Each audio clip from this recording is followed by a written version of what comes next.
جس طرح مہینوں میں سارے مہینوں کا سردار سب سے افضل مہینہ رمضان المبارک کا ہے، اسی طرح افضل ایام الدنیا، اس دنیا کے اندر دنوں میں سے سب سے افضل ترین دن تو میں وہ ذی الحج کے پہلے 10 ایام ہیں۔ اور صحیح بخاری کے اندر آپ صلی اللہ علیہ وسلم کا فرمان ہے، جب آپ صلی اللہ علیہ وسلم نے فرمایا کہ یہ دن سب سے افضل ہیں اور ان میں کیا جانے والا کوئی بھی عمل، فرمایا عام دنوں میں کیے جانے والے بڑے سے بڑا عمل بھی ان دنوں میں کیے جانے والے چھوٹے سے چھوٹے عمل کا مقابلہ نہیں کر سکتا۔ صحابہ کرام نے فرمایا اللہ کے رسول صلی اللہ علیہ وسلم اگر کوئی عام دنوں میں جہاد فی سبیل اللہ کرے تو فرمایا وہ بھی نہیں مقابلہ کر سکتا، الا کہ اگر کوئی بندہ میدان جہاد کے اندر جہاد فی سبیل اللہ کے لیے اپنا مال لے کر بھی جائے اور اپنی جان لے کر بھی جائے، نہ اس کا مال واپس آئے نہ اس کی جان واپس آئے، مال بھی اللہ کے راستے میں لٹا دے، جان بھی اللہ کے راستے میں قربان کر دے، فرمایا صرف اس ایک شخص سے کم کہ جس نے اپنی جان بھی قربان کر دی، مال بھی قربان کر دی، فرمایا صرف اس ایک مسلمان سے، ایمان والے سے، مجاہد سے کم، باقی ہر چیز سے بڑھ کر اگر ان دنوں میں بندہ کوئی بھی عمل کرتا ہے، فرمایا کوئی عمل اس کا مقابلہ نہیں کر سکتا۔ اس قدر یہ افضل ترین ایام ہے۔ تو اس لیے محترم بھائیوں پھر ہماری ذمہ داری مزید بڑھ جاتی ہے، جب اس قدر افضل ترین ایام ہیں پھر ان کی قدر کرنا، پھر ان کے اندر اپنے معاملات کو درست رکھنا، پھر اس کی فضیلت کو، اس کے شان کو، اس کے مقام کو پہچان کر پھر ان 10 دنوں کے اندر بڑی احتیاط کے ساتھ زندگی گزارنا، یہ ہر ایک مسلمان چھوٹے بڑے مرد و خواتین پر لازم و ملزوم ہے۔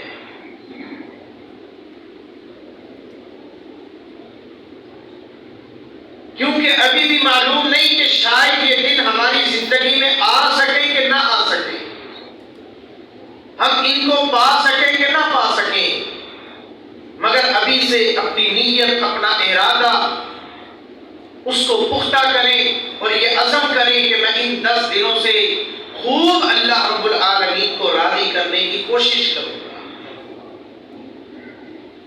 اور اس سے پہلے خاص طور پر جن لوگوں نے قربانی کرنی ہے ان کے لیے، اور ایک روایت کے مطابق کہ جو قربانی کی طاقت نہیں رکھتا، اگر وہ بھی ذی الحج کا چاند نظر آنے سے پہلے پہلے اپنی حجامت کروائے، اضافی بال صاف کرے، ناخن تراشے، تو فرمایا ان 10 دنوں کے اندر وہ کوئی کام یہ نہ کرے، نہ ناخن اتارے، نہ بال تراشے، اور عید کی نماز پڑھنے کے بعد خاص طور پر جنہوں نے قربانی کرنی ہے وہ قربانی کرنے کے بعد، اور جو قربانی کی استطاعت نہیں رکھتا مگر اس نے اس چیز کا اہتمام کیا ہے، فرمایا وہ عید نماز پڑھنے کے بعد پھر ناخن تراشتا، اضافی بال اترواتا ہے، فرمایا اللہ رب العالمین اس کو قربانی کے اجر و ثواب سے نواز دے گے۔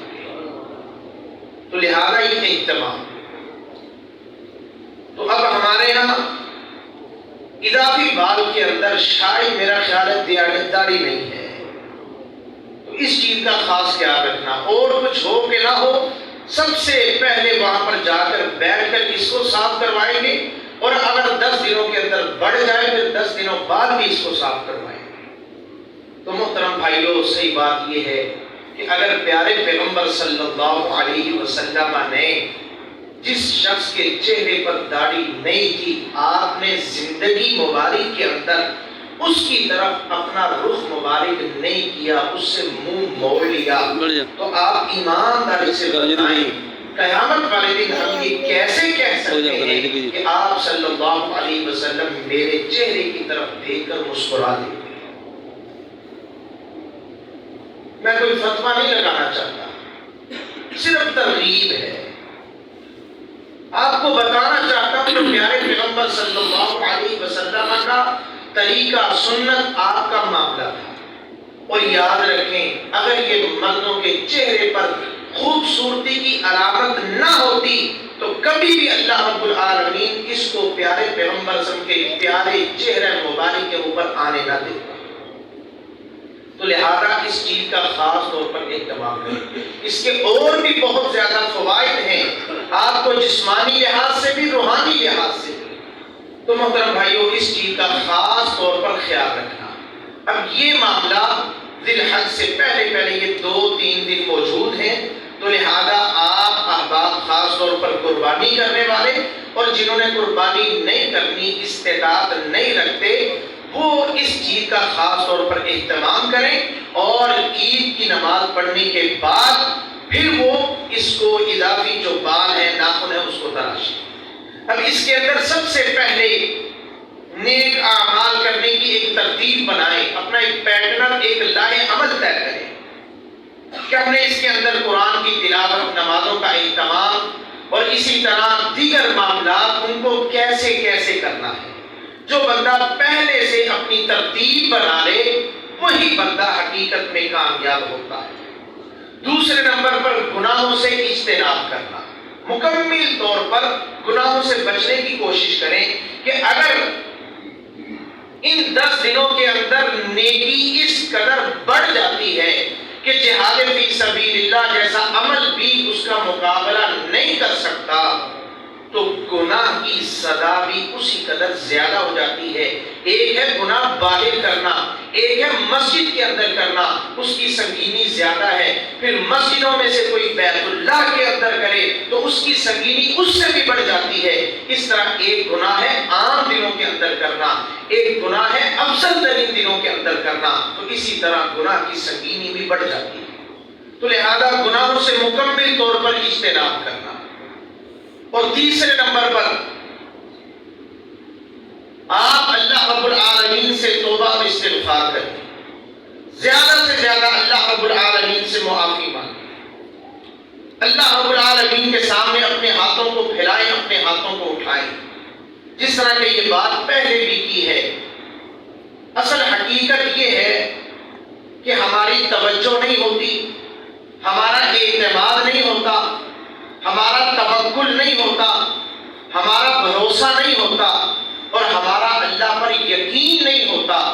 اس قدر بے دہانی کے اندر، اس قدر لاپرواہی کے اندر اپنے ہاتھوں کو اٹھاتے ہیں، اپنی جھولی کو پھیلاتے ہیں کہ ہمارے ذہن اور دل کے اندر بھی خیال نہیں ہوتا کہ میں اللہ کے سامنے اپنے ہاتھوں کو اٹھا رہا ہوں۔ خیال کیا ہوتا ہے پتہ نہیں قبول ہوگی کہ نہیں ہوگی، تو ہماری دعا کے ساتھ معاملہ بھی ویسا ہی ہوتا ہے۔ ایک بڑا مشہور واقعہ ہے کہ ایک شخص وہ گھوڑے پالتا تھا، ایک دن اس کا ایک قیمتی گھوڑا مر گیا، بڑا پریشان۔ کوئی گزر رہا تھا، اس نے کہا پریشان کیوں، کہا مر گیا، کہا اب یہ تو مر گیا، اس کی کھال اتار دے، اس سے کوئی فائدہ، اس کی ہڈیوں سے کوئی فائدہ اٹھا لے۔ اب اکثر اوقات وہ بڑے قیمتی گھوڑے خریدتا مگر اس کے اوپر سوار ہوتا، چند دنوں بعد وہ مر جاتے۔ تو اس نے کسی عالم سے رابطہ کیا، بھئی مسئلہ کیا ہے، کوئی نظر لگ گئی، کوئی معاملہ ہو گیا، کہا یہ بتا تیری سوچ تیری فکر کیا ہوتی ہے؟ کہا میری سوچ میری فکر یہ ہوتی ہے کہ اگر یہ مر گیا میں اس کی کھال بیچوں گا اور اس کی ہڈیاں جو قیمتی ہیں ان کو سیل کروں گا، پر میں تیری یہی سوچ تیرے جانور کے اندر سرایت کرتی ہے اور اسی بنا پر تیرا گھوڑا مر جاتا ہے، کیونکہ تیرے ذہن میں خیال یہ ہوتا ہے مرے گا، کھال بیچوں گا اور ہڈیاں کام میں لے گیا۔ تو آپ دیکھیں یہ انسان کی فکر، اس کی سوچ اس کے معاملات کے اوپر کس قدر اثر انداز ہوتی ہے کہ اگر ایک شخص اپنے جانور پر بیٹھا صرف یہ سوچ ہے اور وہ کس قدر اس کے معاملات کے اوپر حاوی ہے۔ اور اگر یہی لاپرواہی کے اندر اٹھے ہوئے ہاتھ جب ہم اللہ کے سامنے اٹھاتے ہیں، سوچ اور فکر یہ ہوتی ہے قبول ہوگی کہ نہیں ہوگی، ہماری آج دعاؤں کے ساتھ نتیجہ بھی وہی ہو رہا ہے۔ آج آپ کو میں ایک ایسا نسخہ کہ پیارے پیغمبر صلی اللہ علیہ وسلم اس میں عالم ہے. اگر کوئی بندہ اس کو اختیار کرے اور اس کو پڑھ کر اللہ رب العالمین سے دعا کرے تو پیارے پیغمبر صلی اللہ علیہ وسلم نے فرمایا میں گارنٹی دیتا ہوں اللہ رب العالمین اس کی دعا کو رد نہیں کرے. ضرور بھی ضرور اللہ رب العالمین اس کی دعا کو قبول فرمائیں گے. اور اس کو پیارے پیغمبر صلی اللہ علیہ وسلم نے اس میں اعظم قرار دیا. اللہ کے ناموں میں سے بہترین نام ہے.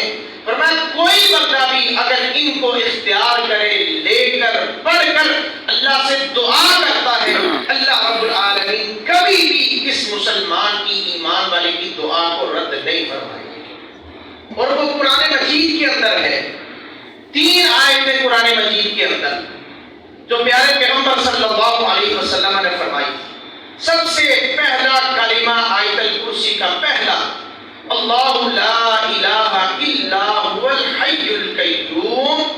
فرمائیے پہلے نمبر پر بندہ اس آیت کو اس آیت الکرسی کے پہلے جملے کو اور دوسرا سورہ آل عمران کی پہلی آیت الف لام میم اللہ لا الہ الا هو الحی القیوم یہ دوسرے نمبر پر پہلی آیت الکرسی سیم ایک ہی آیت ہے.